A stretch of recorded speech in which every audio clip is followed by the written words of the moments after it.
Mm, Right. mm, Peace, family. Peace.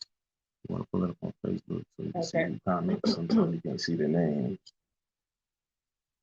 Peace, Mm, family. Happy to be here. Let a few people tap in. Peace. Happy Wild Out Wednesday. No, I'm just kidding. Woo. But yeah, good to be back. Hopefully, everybody's having a good week so far. It's the middle of the week, as we know, aka known as Hump Day. But hopefully, everybody has been productive, over every day. Say,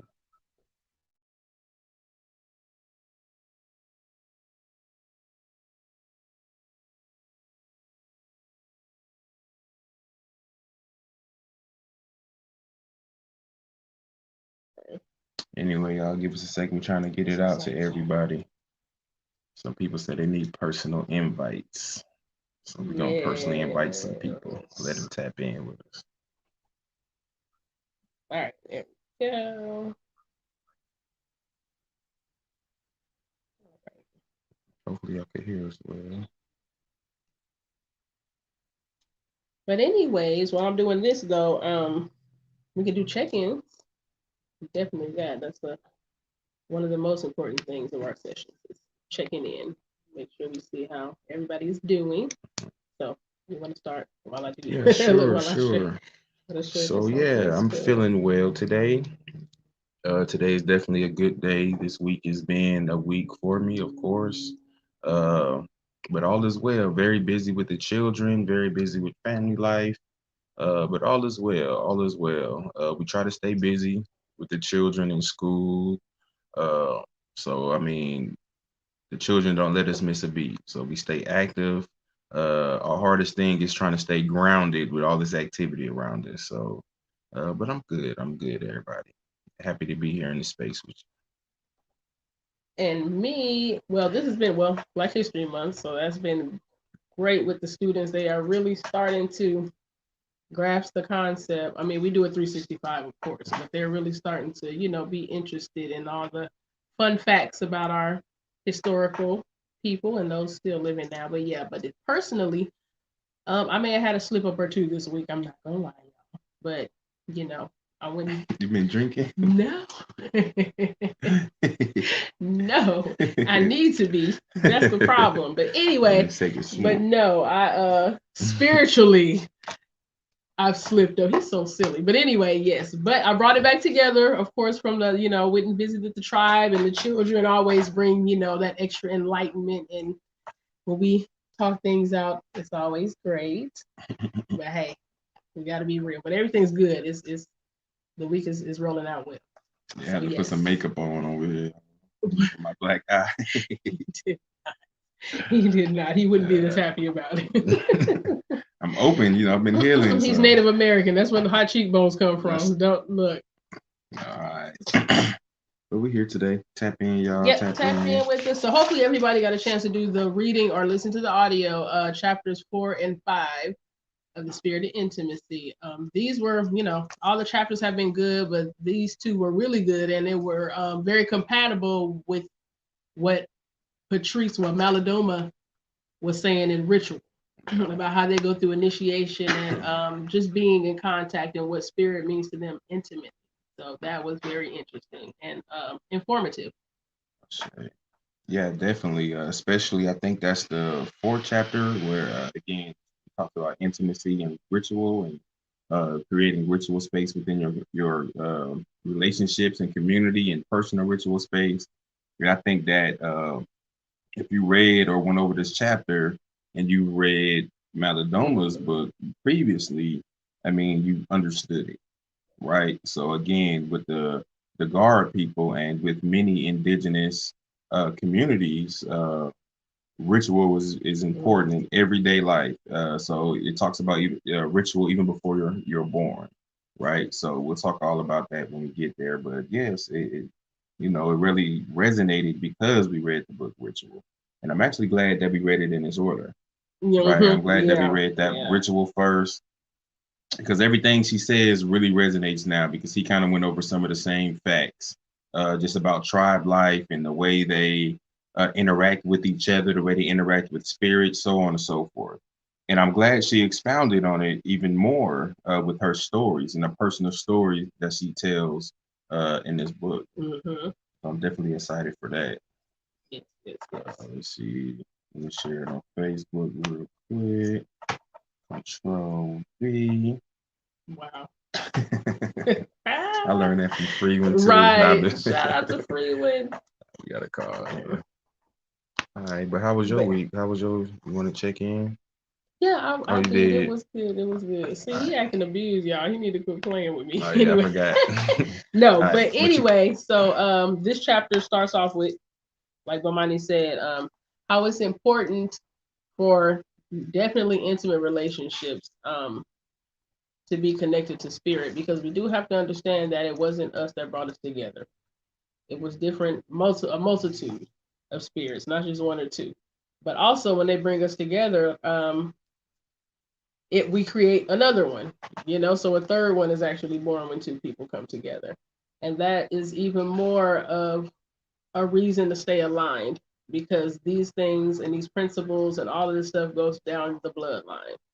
I'm not sure if it was this chapter or 5 where she talked about the elements and how they're all connected to them by a number, and all the year you were born and all of that things connects you to the elements. Definitely has a connection to nature. Like I said, it's undeniable what these significant things stand for as far as ritual is concerned. And let's just define what ritual is. It says, ritual is a ceremony in which we bring spirits in, basically. A different entity that's not flesh and bone. So that is what ritual is. Yeah, especially when we're calling them in to intervene, right? Uh, in this world or with our affairs that we are having here in this earthly realm, right? Mm-hmm. And it talks about how a lot of us are already practice elements of ritual, right? Because he talks about there's a specific things you have to do to make the ritual work, Mm-hmm. right? And but yeah, so a lot of us are already calling spirits when things happen, when we're in traumatic situations, we usually call out, right? When we're feeling good, we usually look up and call out to one of our ancestors, like, Granny, I made it. I finally graduated. I finally accomplished this goal I was trying to do. I'm making you proud, for our people who aren't here. Usually we already are participating in elements of ritual, right? So now I think it's the time, and I think we're going to probably say this a couple of times. The show is to start, ritualizing our life. You know what I'm saying, with intentional ritual. And again, what is ritual? Like Z said, it's the calling in of the spirit. It's allowing spirit to interact with you, your relationship, and your affairs that you have going on, right? And then we'll talk about how, right? So again, many of us in the Western culture have been indoctrinated to, when we hear ritual or we hear anything outside of Christianity or Islam, we automatically associate it with uh, devil magic, so on and so forth. But that was a big intentional campaign by Western society. And I would go into the history a little bit. I will. So just you know, the cornerstone. I'm gonna go revolution a little bit, just real quick. But the cornerstone of our revolution over here ought be Haiti, right? And the things that transpired there. All right. So Haiti used the elements, right? Use ritual to motivate them to free themselves. They use ritual, right? They called in spirit collectively. They did a community ritual, called in spirit in nature, in the swamp, right? So again, spirit is not just people. Spirit is nature. Spirit is animals, right? So they called in spirit and they were able to free themselves from multiple colonizers, right? All right. That's the revolutionary part. Outside of that, in America, they saw exactly what happened, and they immediately started propaganda. right? So even to this day, you got a pastor out there that's saying Haiti had a pact with the devil, right? Right. The whole concept of zombies that we see here in Western society comes from them demonizing what happened in Haiti, right? So again, when we say ritual, here we understand it with us to be calling in the spirits to intervene with our affairs, you know. Right. That's one of But our many big of us things. can't get past that because we did grow up here in America, here in this society. But with that, just a segue on that, she talks about that in this book, how in the Western world, peace, Dulcie, what up? Chime in, feel free. Yeah. But she talks about Sobonfu, talks about how most people don't know, especially over here, like you said, the Westerners, we don't even know where to start or begin to build our relationship with ourselves, let alone spirit. We don't know how to really love ourselves, let alone go into another realm of things. But also, she says you have to trust yourself. These are things we already do ritualistically, especially people who like sports. They have shrines of their jerseys and Right. all that's already, I mean, that's ritual. Right. You probably wear your lucky underwear or pajamas or whatever you wear before a game because you spiritually feel that that makes the situation better. Right. So we already do these things. We just need to direct it towards really truly healing our spirits versus feeding the machine our spirit.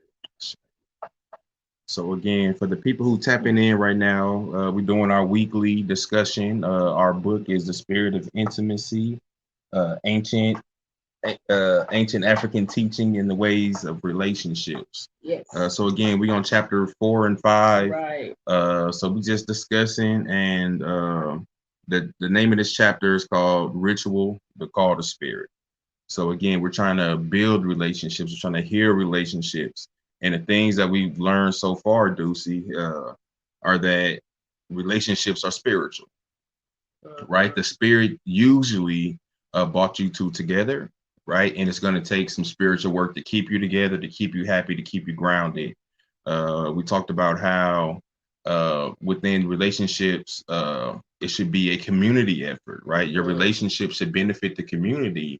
And if the community were to lose your relationship that, that you have, that it would be a great loss to the community, right? So your relationship is has worth together. Even though you have worth individually with your partner, you have more worth to the community together, what you can bring.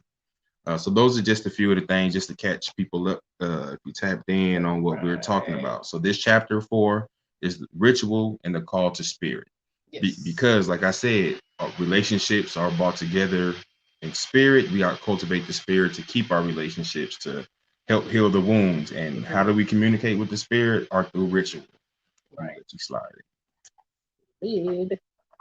Okay, so we're gonna segue that into how elders are always important, especially talking about the spiritual world, because they usually hold the wisdom, the knowledge, the medicines, all of the history, all of that lies within them.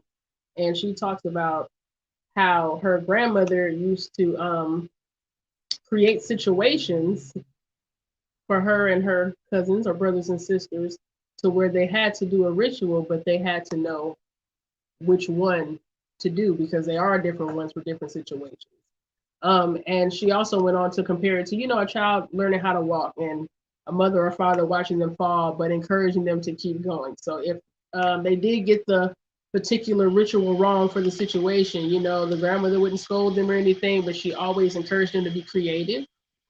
And that it was a part of their initiation, honestly, because this is a part of your upbringing. This is the way you're going to live for the rest of your life. You're going to live ritualistically until the day that you die, especially being from the Nagara tribe. They're like hardcore on this, especially like we said, if you read Ritual with us before, it's very, very similar, even from a man and a woman's perspective, actually. It's very similar stories and how traditionally they grow up and they're comfortable with that and it works. Not only that, it works and it's indigenous. It doesn't have to be so modern and technology wise. Like everybody in the community feels invested in the community.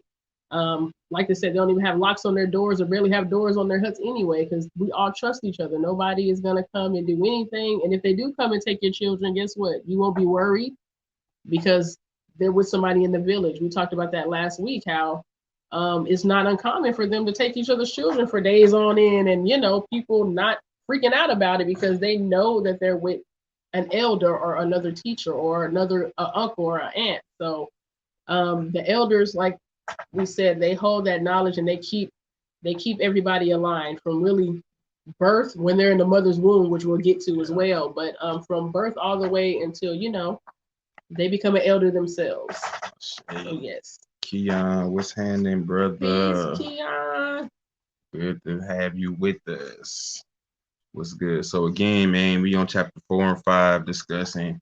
It's good to have you here, bro. Right, bro, been cussing you out for about 3 weeks. Every day. Every day. Nah, that's the bro. I'm glad to tap in. I'm glad you feeling better.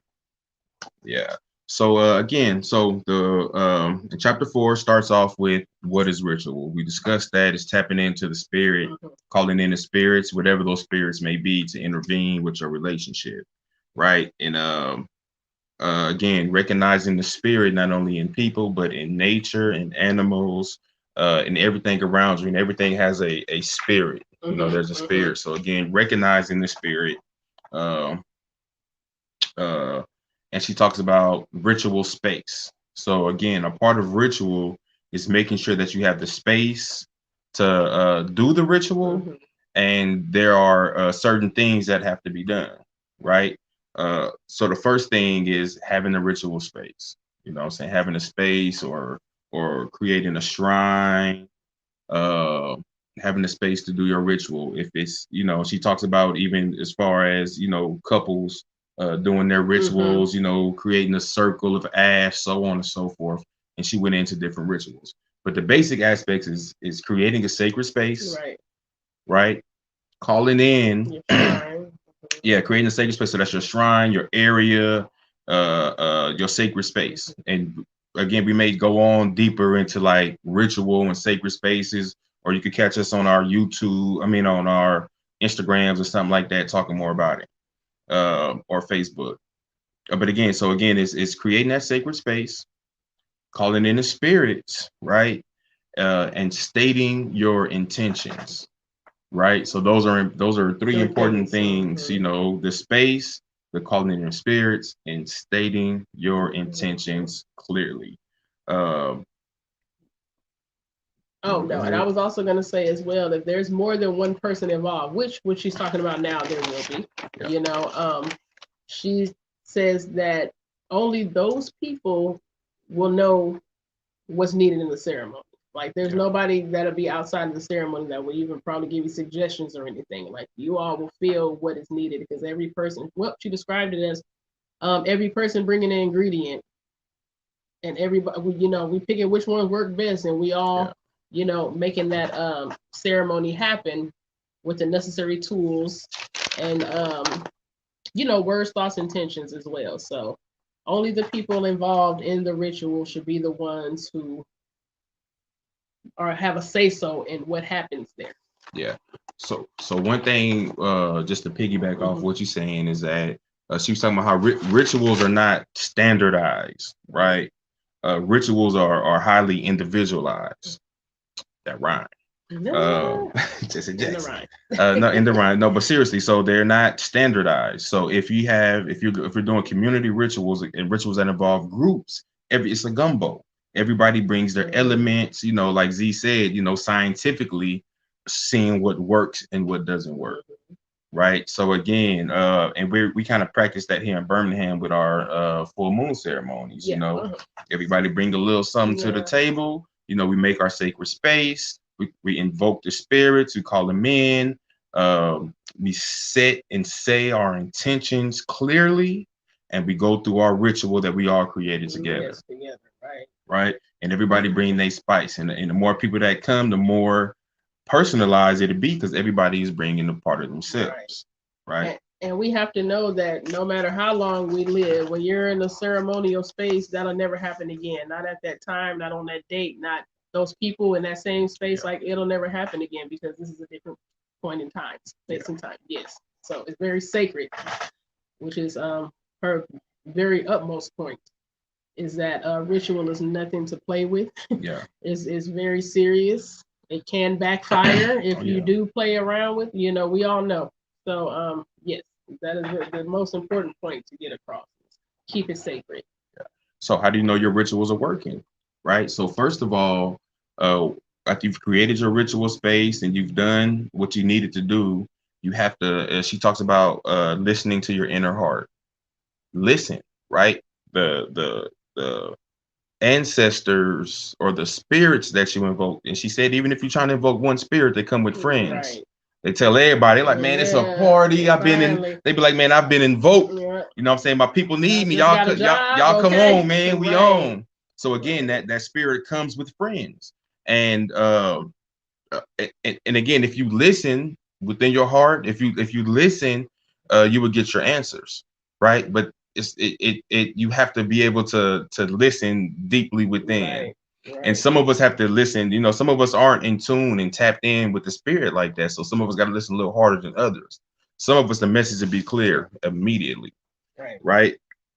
So yeah, you'll hear the spirit. So that's how you know the next steps, what to do, why you invoke them. So if you invoke them for conflict resolution, it's going to let you know, the spirit in meditation is going to let you know the next steps to take, so on and so forth. Right.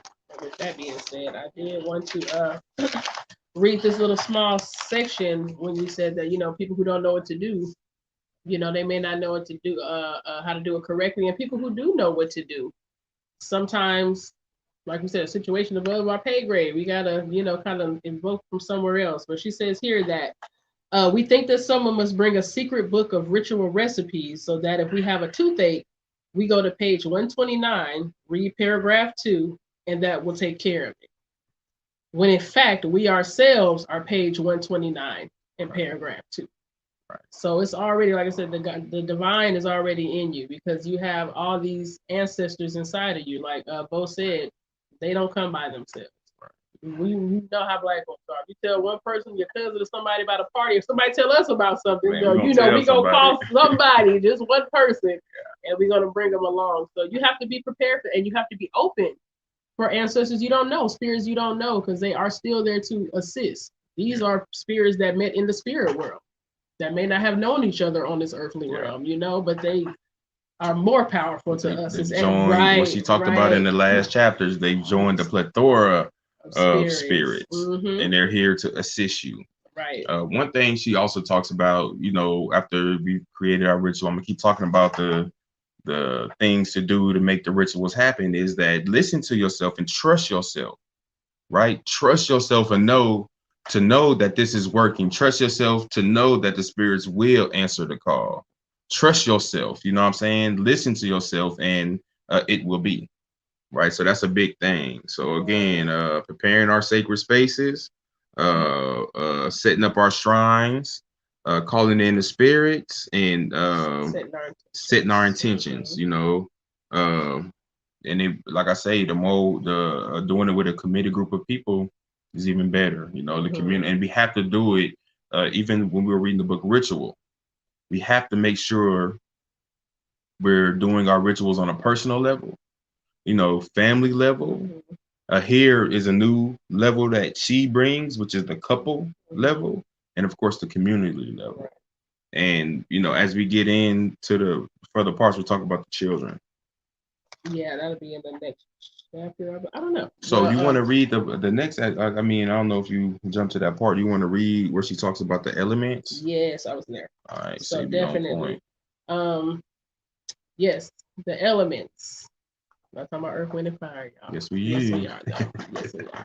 But yes, with every culture and definitely spiritual realms, they all have their elements that they respect and that they honor and that they pay reverence to.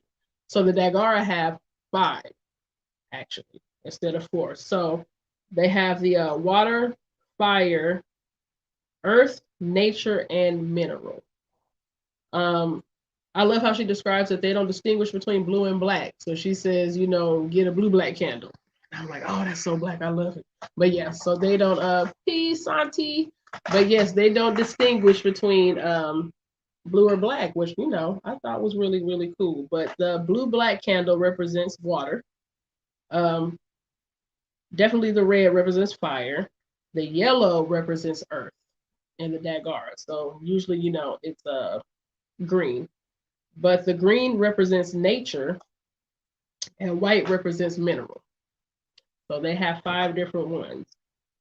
They say you use, of course, if anybody does candle work and things like that, you know that you don't use certain ones for certain things and that you do use certain ones for certain intentions. So we have to be, but that's what I love about them is like they grow up this way. That's why it's so important that we educate our children because they don't even have to worry about these things. Like she said, we've been mentored since we were in the womb. People were taking care of the mother while she was pregnant. And when you have love like that, like a baby comes into a beautiful environment and they can thrive and really be who they are versus like we do. We don't really prepare our children for what life has to, the things that life is going to dish out to them. But, like they said, their elders kept it real from day one. Like these are things you're going to go through in your intimate relationships. And as you grow up as a woman, as a man, these are things you're going to go through. And they have different steps to go through all through their life. But yes, the elements are very important. They do not do ritual without it. All 5 of them don't have to be necessarily present. They usually are when they are in ritual, but of course they are for different situations, So you wouldn't use fire necessarily to try to be tranquil, but you could use it for protection. There's different meanings and different ways to use it, but only the people, like you said, involved will know what needs to be used spiritually. They will know what's right. So yes, just wanted to add that the elements, and I like that they have 5. They separate earth and nature. So that's very, and I think that's pretty dope, to get into. But yes, would you like to continue? I know, just what's up, Santi? We see your comments. About the blue black. I know, right? So that yeah, yeah. So again, I mean, covered a lot. You know what I'm saying? So one thing here in the West, we always refer to like the astrological charts, and uh, something that I've learned, even just recently, a lot of the astrology is new in the West, right? It come from old, the format, but a lot of the symbolism that's associated with this sign or being born in this space at this time are new, like 19 this year, what I'm saying, 1900s, so on and so forth. So I really enjoy when I run across like the Chinese astrology charts, right? And because it predates this Western astrology with our zodiac signs, so on and so forth. I enjoy even the Egyptian astrology, right? It has different associations, and I believe that's older than this Western astrology. So she in numerology. So in chapter 4 or 5, with chapter 4, she brings up again a new aspect for me to go discover, and she talks about the numbers associated with the year you were born. You were associated with one of those 5 elements that Z said, right? Uh, so again, this predates the Western concepts of astrology, numerology.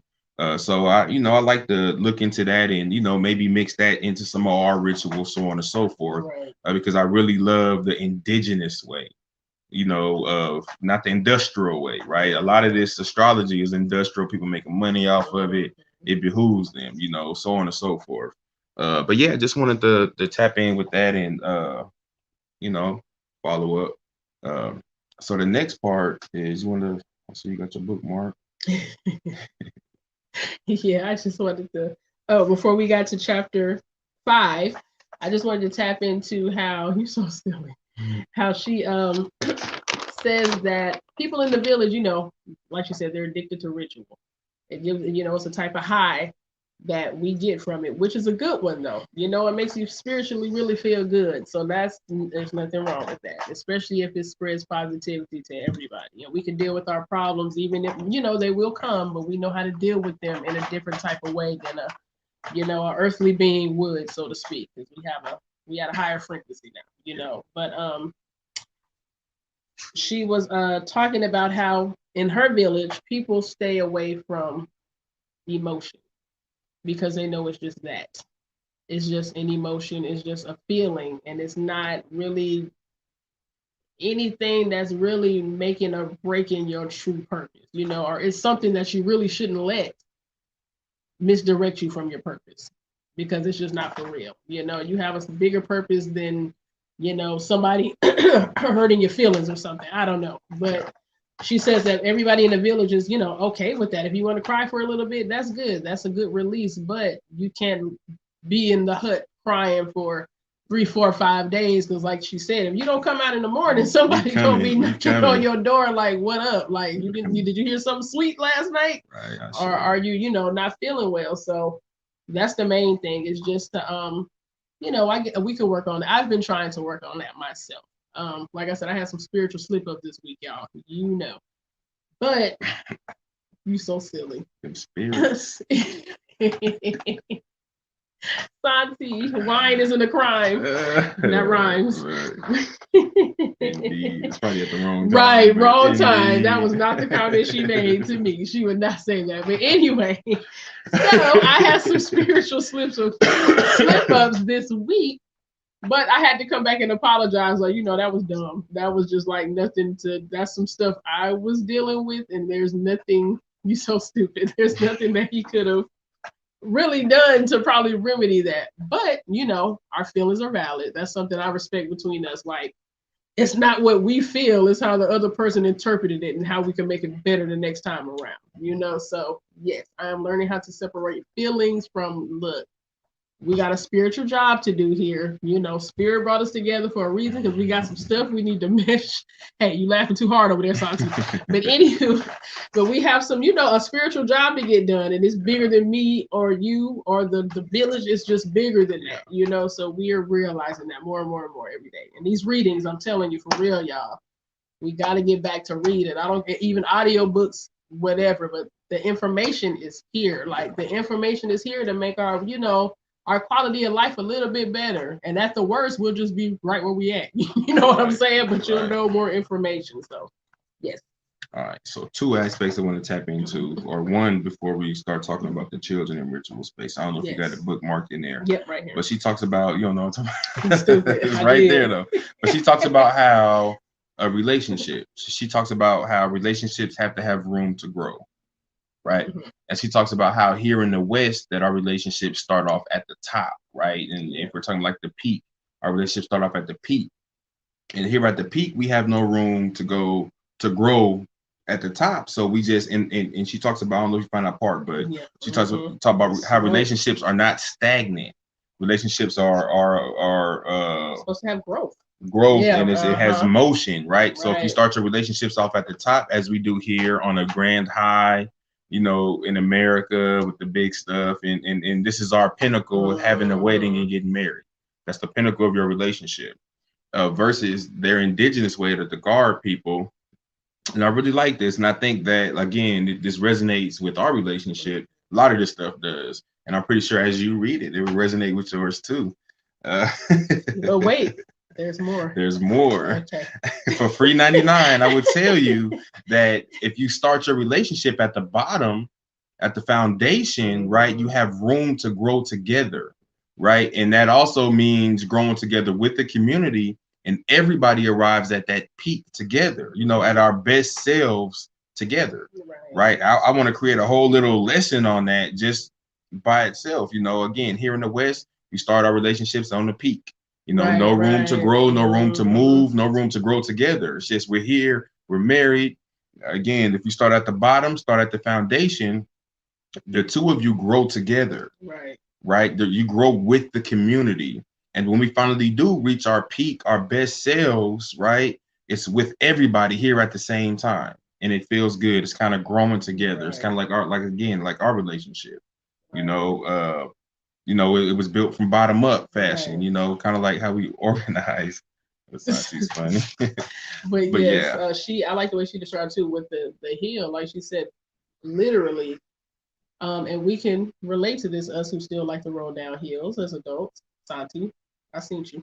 Um, but how long, like she said, at your peak, how long do children want to run around the top of the hill? Like you rarely see that, like just continuously run around the top without them wanting to roll down and then come back up again. You know, that's just human nature. There's no way that you can, like a tree. I don't know a tree. Please correct me if I'm wrong. A tree that's branches grow straight up. They have to just, you have to branch out, have room to grow. You still rooted in the same tree, but you have different ideas, and that's what makes you great together. Is bringing this and this together and making something beautiful happen.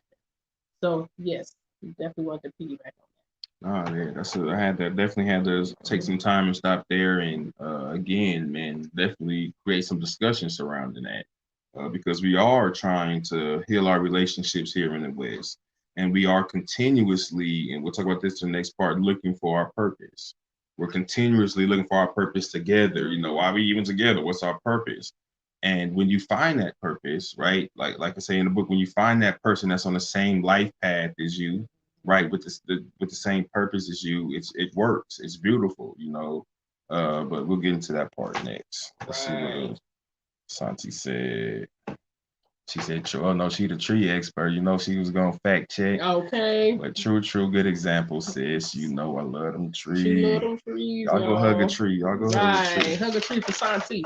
All right, so we're gonna transition into the next part. So Right. at the end of chapter 4, she talks about children in ritual, right? Mhm. She said we ought not, it says never exclude children from ritual space, right? And we know that children bring a pure aspect, Right. right? We know that children bring a sense of innocence, right?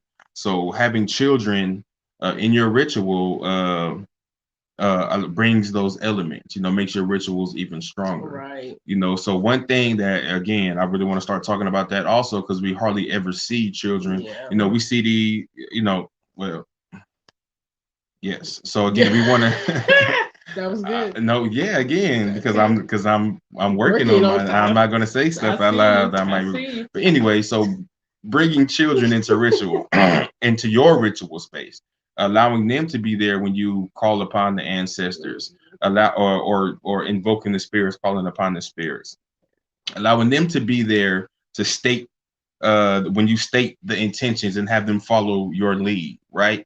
And again, if we start this early, it would be easy for them later on, right? We don't know what part hit you, but we got you. You so funny, y'all. Ooh, proud of me. I'm leaving that one up. He's on instant coffee, girl. He over here tripping. No, but seriously, the children in ritual is so important. And speaking of that, Right. shameless plug, but Right. our daughter Sunshine, she Yeah, I'm gonna participated just. in Okay. making some protection salt, some black salt, some Dead Sea salt, and some other stuff.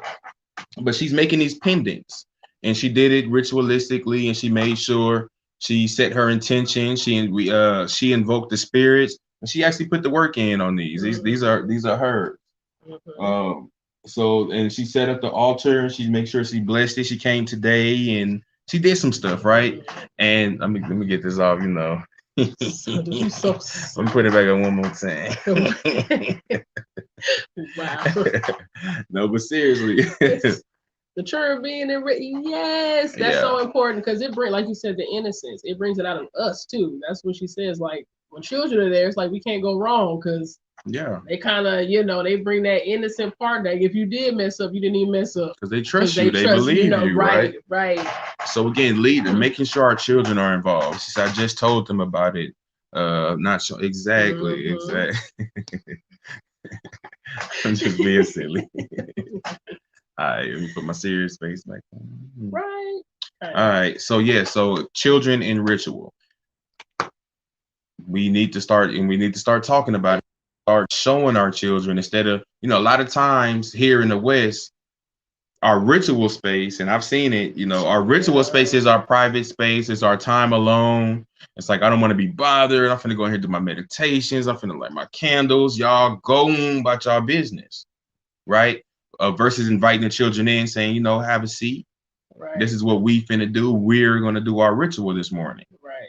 You know, and that's kind of how our school is. That's what that's in the morning. We want rituals. You know, when we was at Black Star, we made sure we had rituals in the morning. Everybody's grounding together. Right. So if we bring that aspect to our couples, right? If we're doing morning rituals and we're doing our rituals and we're grounding together and we do it as a family, we sit the children down, we bring them apart and they join, and they'll do it too. You'll see them starting their own rituals because they know how, right? And so on and so forth.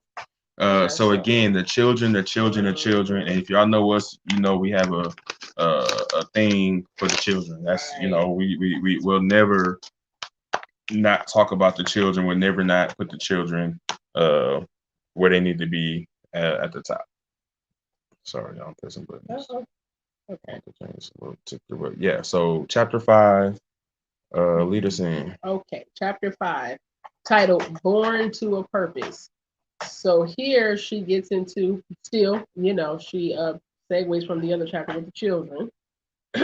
Also, she talks about like the initiation part of, you know, her tribe and goes into detail about it actually as far as she can go, you know, because a lot of things are sacred when you're going through initiation, but that's what this chapter is about. Yeah. You wanna?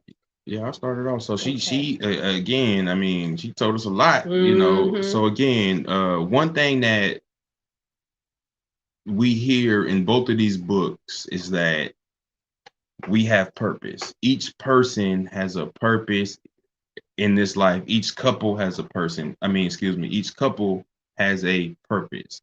Each community has a purpose. Household, family, we all have purpose. We all have purpose within our communities. And our communities that's where we give our gifts, we give our purpose to our community, and they are to pull it out of us, right? So again, Z talks about the element of the guard tribe knowing your purpose before you're even here and going through that process, right? Going through that ritual of that of with the pregnant mom and the baby and knowing your purpose. And again, if you've read Ritual with us, Baladoma talked about him and his purpose to travel and bring knowledge aboard. And his grandfather knew these, and the elders of the community knew who Maladoma was to be before he was even here. And he was able to live out his purpose.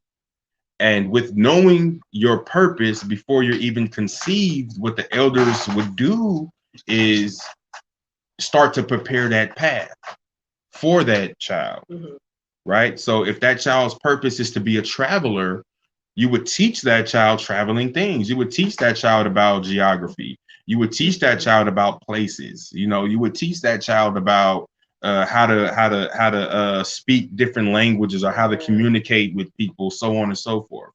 You know, if that child's purpose was to be a teacher, you know, you would make sure that child has plenty of information or plenty or access to plenty of information because your spirit told us that you're going to be a teacher before you were even here. Right. And it's not just access to the information. You have to add that too with the people. Yeah. You know, like they said, the village raises all the literally there. Takes a village to raise a child. Yeah. They live that way. Yeah. You know, everybody, it's not your child. Like they said, once you have the baby, it's not just yours. Yeah. I can come and pick your child up anytime I want to because this is a child of the village. Yeah, she says, right, she says, the children do not belong to just the parents. They belong to the community and the spirit.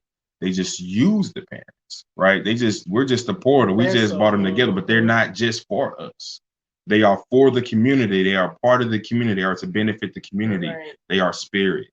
So it's not just, let me see, I'm not doing the comment. So it's not just they're here, they're ours, and we're going to do this. No, they're here to benefit the community, you know, here to learn from the community, pull from the community, because everybody has a sense of resource. And again, we want to be clear that a community is not just the people you live around.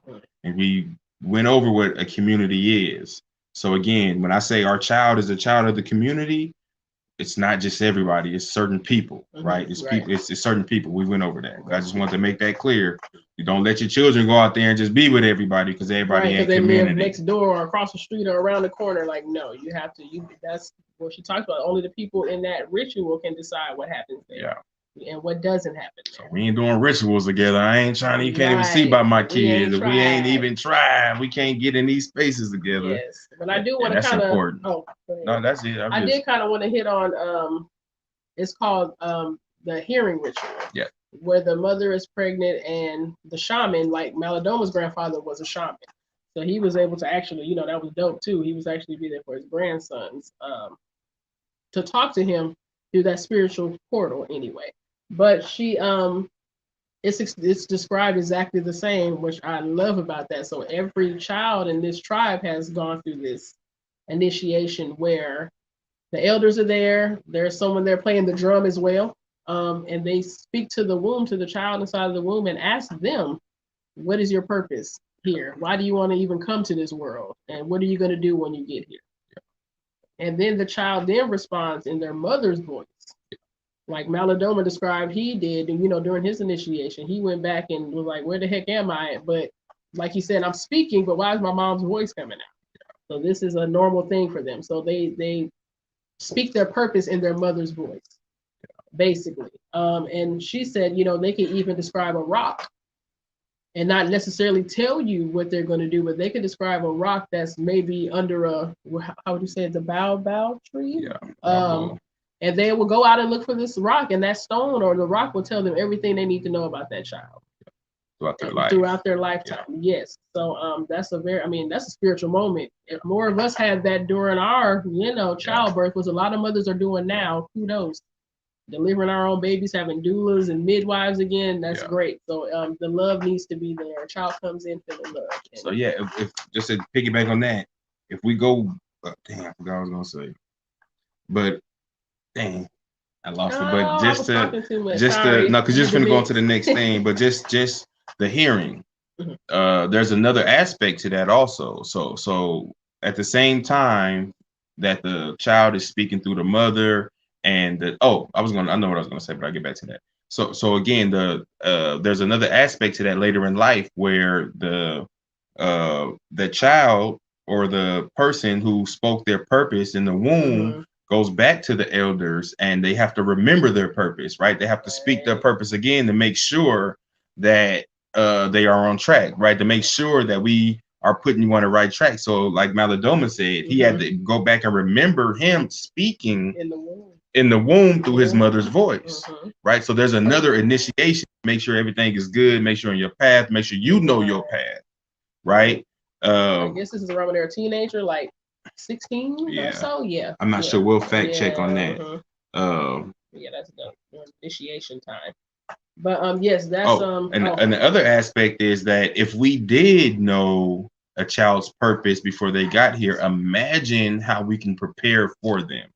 Right, we be 30 talking about, man, I'm looking for my I'm looking for who I am. I'm looking for what's my purpose in life, so on and so forth. So could you imagine if we knew our purpose before, or we know our purpose is in us, but if we knew our purpose and the community paved that road for us before we were even here, right? The community put all those resources in you because they knew that you were going to be a inventor, an engineer, so on and so forth. A mason, a builder, right? If I knew my son was going to be a builder right now, we get him all the tools. We put everything he needs in front of him to start that.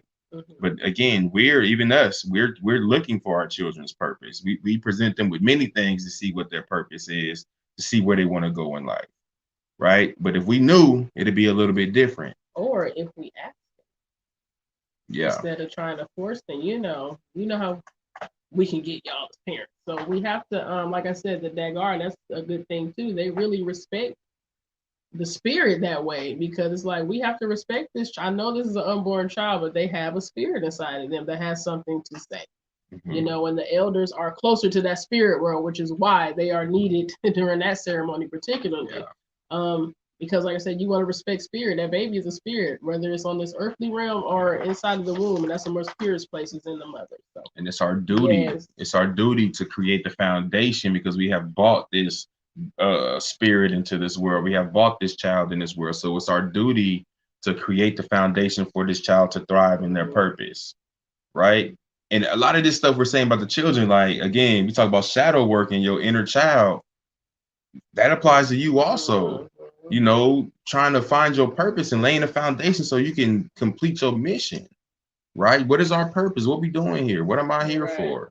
Right. And I guess that's, you know, when they talk about shadow work and inner child work, that's what we're trying to figure, right? What's my purpose, man? Why am I here? Can I remember back to when I was kind of pure? My thoughts were a little more unpoisoned by this society, so on and so forth.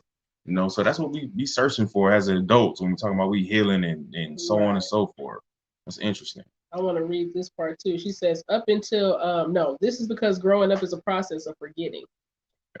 This body, as the elders say, takes away certain things from us as we grow. Up until the age of 5 or 6, children remember things perfectly.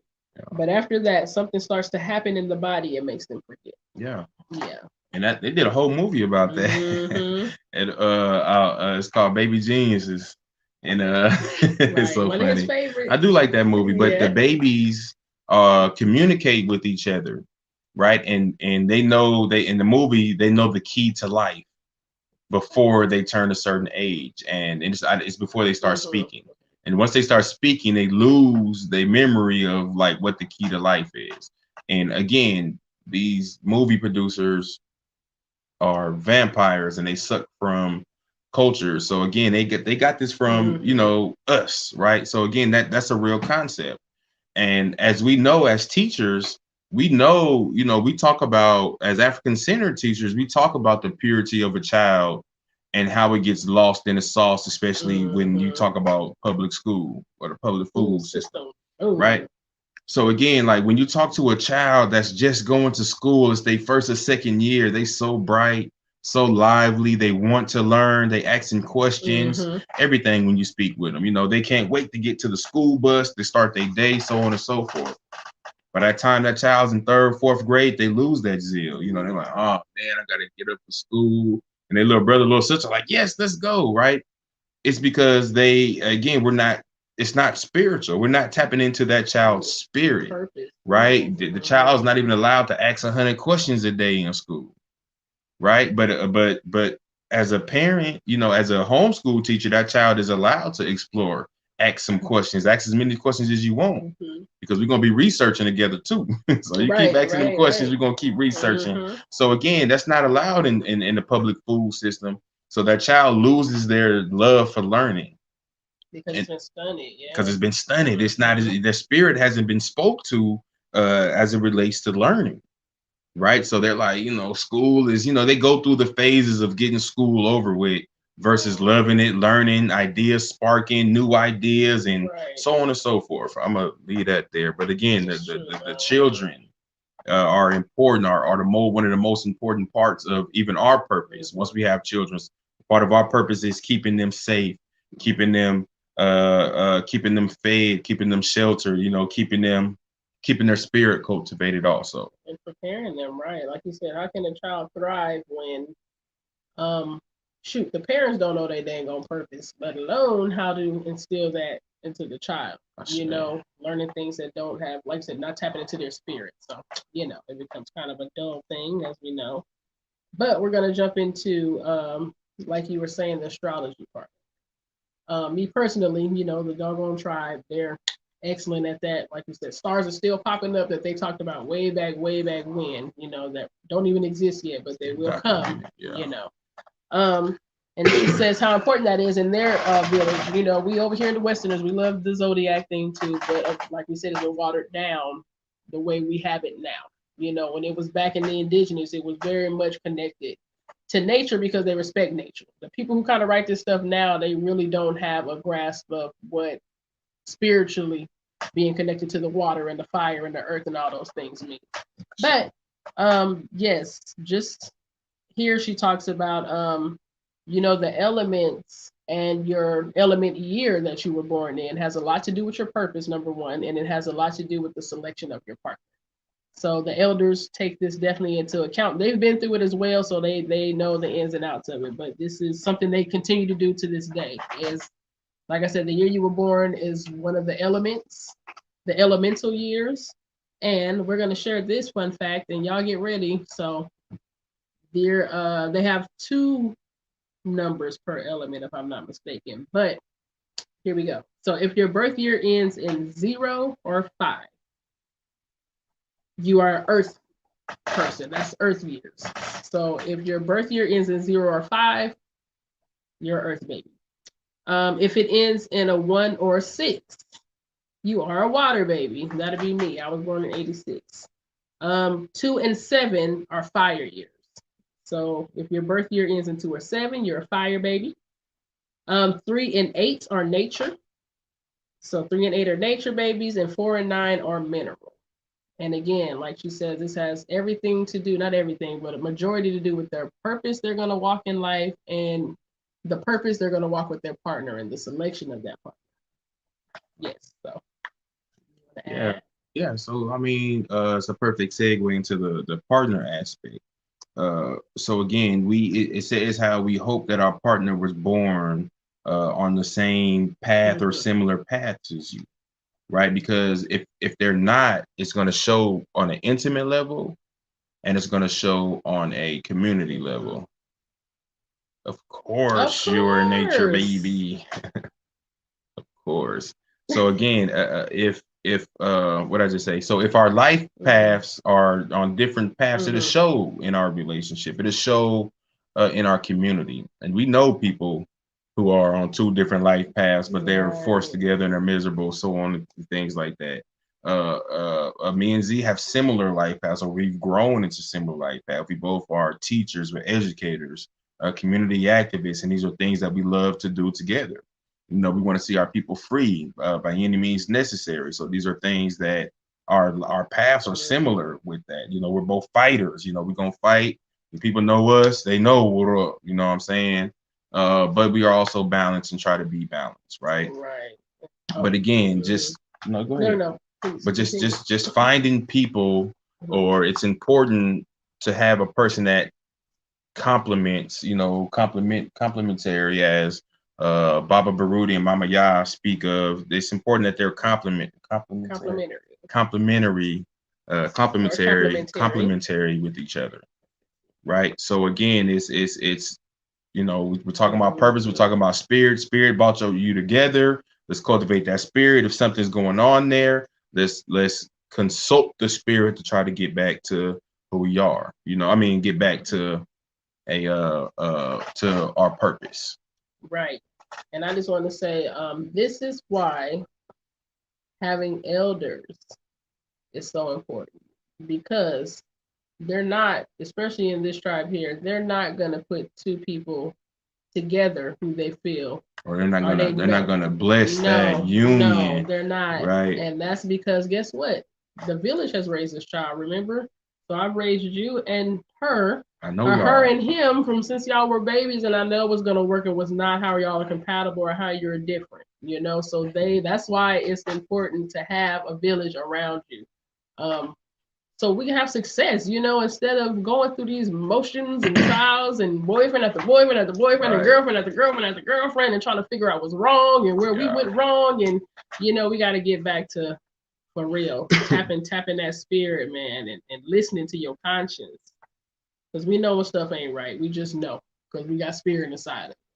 And, but like I said, we wouldn't come together if spirit didn't bring us together. So there's always having that higher purpose is the thing, is the key.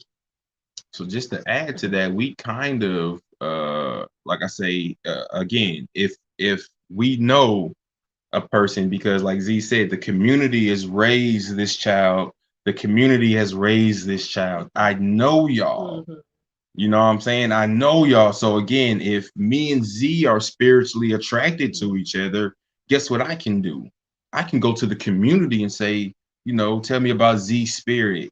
Tell me about, you know, so on and so forth, or go to the elders and we can learn about each other through our community, not in gossip, But in Right. love, I could go learn about Z through the community. They tell me stories about how this and that, right? And vice versa with me. We know each other. We know we're of the community. The community knows us. So again, that's why it goes back to saying that your union is important to the community, because we know you were put together for a purpose, and your purpose serves the greater community. But man, again, if we knew this stuff, or we were able to be more community, like we're building, I know who I know the people, or would like to know the child who will be marrying my daughter, or the child who will be marrying my son, and I'd be able to bless it like, oh yeah, that's gonna work out great, so on and so forth. Right. Right. uh I guess the last aspect, we've been on for about an hour. Back to the children. She talks about, I don't know if you want to find a part, she just talks about the birth. The birth is the arrival of somebody from another place. Right. The person who is arriving must be welcome, right? That person that's arriving must be welcomed by the community. Right, it must be cultivated. I don't know if you want to. Is that what you was getting at over there? Yes, that like I said, back to the children, because that's where it starts. That African proverb or greeting. How are the children? When they are well, everything is well because they are the future. But like she said, she likes to always go back to birth because that's where even in her initiation, she said that's where it all starts at, is birth and how you were welcomed into the world with love. With them, like I said, every child comes in this way. They come in with elders around them. They come in with their mother. She went through a ceremony already once she got pregnant and got to a certain stage, and along the way, being loved on. Like I said, a lot of mothers need your feet rubbed and all that good stuff, and just being spiritually loved during your pregnancy. I know a lot of women go through stressful pregnancies because, this ain't right or this ain't right. And a lot of us have had great ones because everything was well. We were spiritually taken care of by the community. It wasn't just one person carrying all of that, brunt of it. So, yes. But she says the absence of a welcoming village around a newborn may inadvertently erase something in the psyche. That loss later on in life will be felt like a huge gap. Although this person will feel a strong need to connect with others, he may have difficulty reaching out for support from a community he fears might reject him because the baby didn't come in with a community. So they don't even know how they're going to be accepted, or they feel like they weren't there when I was born. So why would they even care that I'm an adolescent or that I'm grown even going through this stuff? So that that automatically put them in a category for some shadow work later on in life. Right. And they're wondering why I act, wondering why I do this, wondering why these things are happening in my life, or like you said, I can't build, or I don't feel connection. Is because you weren't welcome. You didn't have a warm community. Right. You might have had your mom and dad, maybe not even your dad, maybe not even your mom, maybe not even neither one of them. Right? A lot of people grow up in the system, but not having that automatically puts you, and I'm just talking about now, I'm talking to myself, I'm talking to, people who are going through healing processes. It puts you in a category to already need some inner child work, just because you didn't have a community. And this is my first, we talk about, anyway, you get back to your. No, go ahead. So anyway, we talk about, with all the last books we've read, just the self-worth. Not even self-worth, community worth, your worth, and where that comes from. Right? So if we don't have any self-worth as far as the community, or my community never showed me that I was worthy, right? They never spiritually showed me I was worthy, then you're going to have some issues of worth issues of you feeling worthy because the community hasn't even given you that warmth, giving you that attention. Or you'll be thriving, or that's what you'll thrive off of, just one attention, and you don't even know what positive attention or community attention looks like. Right. For some people, any attention is good, even if it's negative or whatever. So, yes. And did you want to read Santi's comments? Okay, but I'm gonna read this last sentence. I'm just playing. You're so silly. Nope. No, wait. Let me read the last comment. Okay, the last sentence. But okay, it says, "What would this person be seeking when he enters into an intimate relationship, if not to bridge the gap?" Yeah. So that's what we just talked about. Like, you cannot totally find, especially gaps in your life. You cannot find that in one person. That's not even fair to ask that person to fill all of them holes where where other people have to get in there. Those holes are to be filled by the community, though. So again, it's not to say it's all you. You got to deal with yourself. It's you. No, I got community. Right.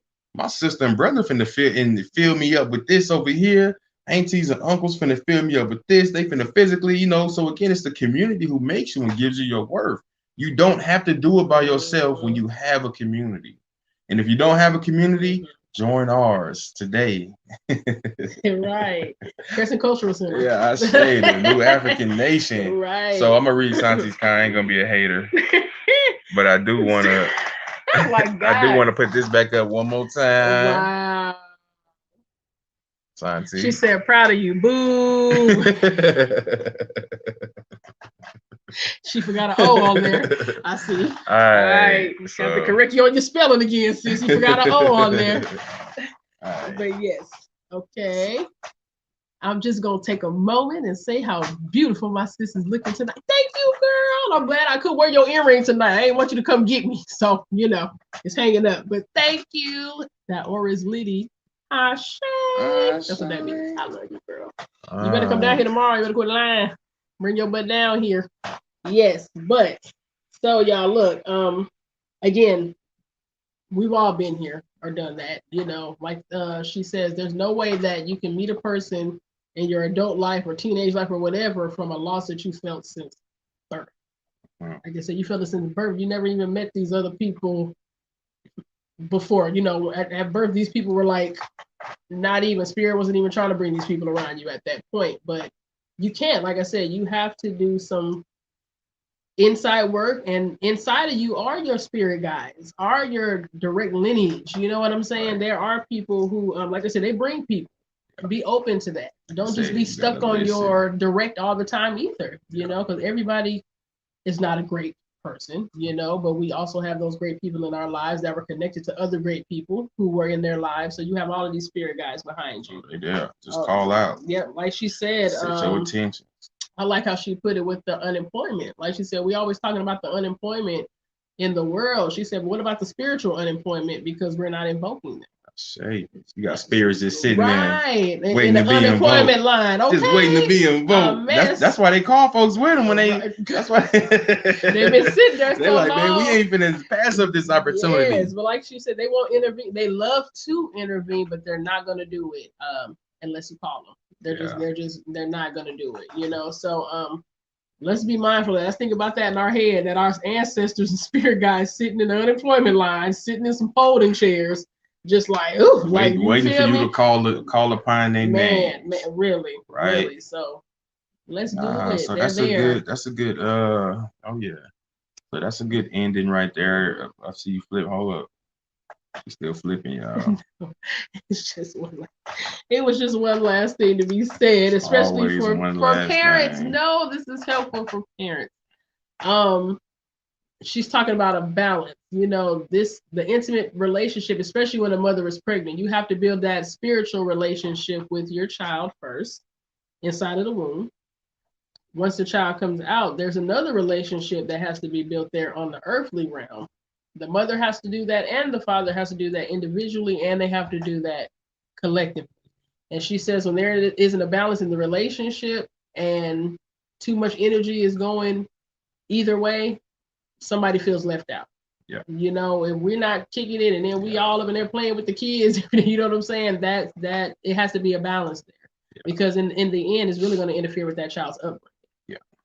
Because of what the parents are going through. So just to have a balance there with your spouse, particularly she's talking about couples in this chapter, these two chapters that I can see. Try to be as aligned with yourself first. Your spouse, especially your children, they'll reflect that, or they'll embody that, whether it's good or bad, because we are inside of them as well as our ancestors behind them. So they trying to wiggle out some bad DNA and keep the good, so our children may be a special case actually. This generation, they're dealing with a lot of things we're dealing with now, so we know it's inside of them. It's not resolved inside of us adults yet. So Let's be, I guess mindful of that. We're raising them and kind of getting on them about stuff. We have to kind of step back and think of where they came from. Shoot, they came from us. It's like trying to shake the you out of you. So, so yeah. So always work at that. It makes for a better life. It makes for a better quality. Yes, want to add that. No, it's wonderful, wonderful. I guess we could, end it there. So make sure again, rituals, right? We creating a sacred space for our rituals. We are calling the spirits in to help us with what we need or we're asking them of. And we're stating our intentions clearly to the spirits of what we want, humbly of what we want, our intentions of this, right? And we're going to listen. We are going to sit and we're going to listen and we're going to look deep within ourselves to hear those voices of the spirits to answer or to help us or to guide us, right? We're looking deep within ourselves. Yes. And we're going to involve our children with these rituals, right? We're going to start to teach them. We're going to start to create rituals within our communities, right? We're going to start creating rituals as couples, right? Love rituals, so on and so forth. Clarity rituals. Conflict resolution rituals, protection. So we calling in the spirits to help us with this issue that we have, and hopefully we're humble enough and we can hear when the spirits, our ancestors, talk to us. So I'm just going to end it there, and that's what I'm getting from this, last couple of chapters. I can go on all day about it. Listen to the call. That's it, y'all. It's out there. They're speaking. They are speaking. Yes, and it's supposed to be, well, in Birmingham anyway. It's been cold, y'all. So we're supposed to have some warmer days. So my Birmingham folks and everybody else everywhere, get out into nature. That's the best way to like ground yourself. Is to get out there, smell some trees, some flowers, touch them, thank them, hug a tree, all of those good things. So yes. Make sure y'all like, subscribe, follow all of our pages. Get up, get out, and get some. Y'all get into this book. We into it. Let's heal. Let's get free, y'all. 6 and 7, chapter 6 and 7. Y'all, for our next discussion.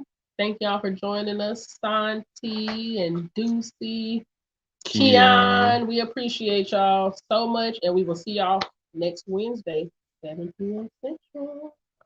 Let's get free.